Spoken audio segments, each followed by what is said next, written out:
பிள்ளையாயிருந்தாலும் பெற்ற தாய் புத்திகள் சொல்வதில்லையோ?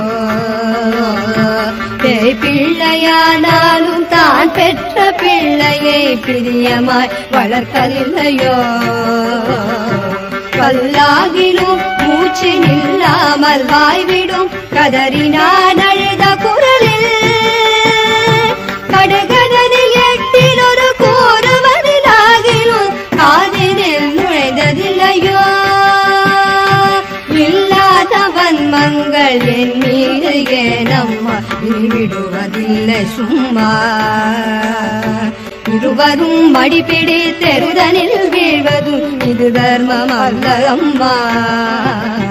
எல்லோரும் உன்னையே சொல்லியே ஏசுவர், இது நீதி அல்ல அம்மா. அழகான காட்சியில் புகழாக வாழ்ந்திடும் அம்மை காமாட்சி உமையே